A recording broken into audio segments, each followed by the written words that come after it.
Think about a ship for a second. It's not just a way to get from point A to point B, right? It's literally a floating fortress. And this fortress is constantly, relentlessly under siege by the ocean.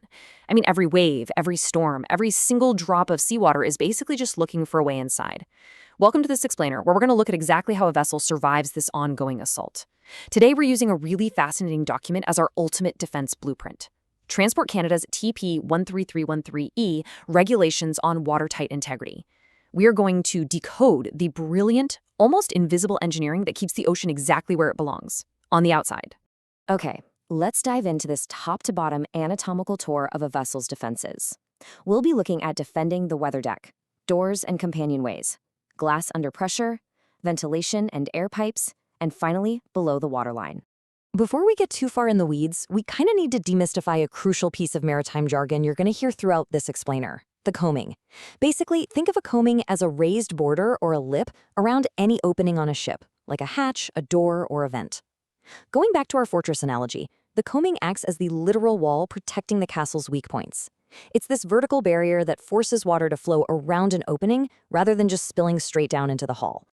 Section 1. Defending the weather deck. Now, the weather deck is absolutely the most exposed part of our ship's structure. It is the front line where the ocean's assault truly begins. And that brings us to our first magic number, 300. We call this the rule of 300 millimeters. To put that into perspective, just think of a standard 12-inch school ruler. That is the anchored standard for safe coaming heights here. If you've got an opening, it needs a ruler-high wall around it to stop the wash of the sea. Let's look at how that rule applies to hatches on the weather deck. The default rule, super simple. Hatches are kept closed at sea. But, if a hatch covers a normal working space and has to be used, Transport Canada dictates some strict geometric and operational limits. First off, they recommend hatches be located right on the center line of the ship. That's the highest and most balanced point, which keeps them as far away from the splashing sides as possible. If a hatch has to stay open for a long time, it can never be more than 1 square meter in area, so about the size of a small desk. This specific size limit really minimizes the massive risk of downflooding from, say, a sudden rogue wave. And crucially, if it's an access hatch, it has to be operable and securable from both sides. We definitely don't want anyone trapped during a lockdown because, well, a watertight door works both ways. Section 2. Doors and companionways. I want you to imagine stepping off that highly exposed weather deck and walking into the living or working quarters. The regulations around the doors here aren't just arbitrary. They are based on consequence-driven physics. Doors located above the weather deck must maintain that 300 millimeter coaming we just talked about. But here is the really clever part. They must open outwards. And if they're on the side of a deck house, they've got a hinge on the forward edge. Why? Well, if a massive wave sweeps over the bow and slams into the house, or if gale force winds hit, the sheer force of the elements will actually slam the door perfectly shut, sealing it even tighter. If they opened inwards, a heavy wave would just blow the door right off its hinges and flood the entire space. So we see a really interesting contrast when we look at companionways, the hatchways leading down from a cockpit. Modern ships are designed and built right out of the gate with those 300 millimeter coamings integrated directly into the design. But what about existing older vessels that just don't have them? The regulations actually offer a super practical retrofit.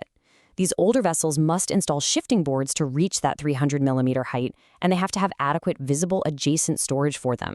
It's just a really clever way to ensure older ships meet modern fortress standards without forcing the owner to take a chainsaw to their entire hull structure. Section 3. Glass under pressure.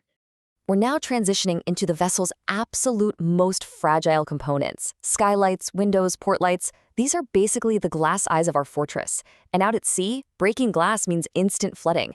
To prevent that nightmare scenario, the regulations give us our second crucial number, 6, specifically 6 millimeters. This is the absolute bare minimum thickness for toughened safety glass across all these weather deck openings. Standard glass, it simply has no place on the ocean. But honestly, 6 millimeter glass isn't quite enough on its own. Let's walk through this brilliant redundancy system.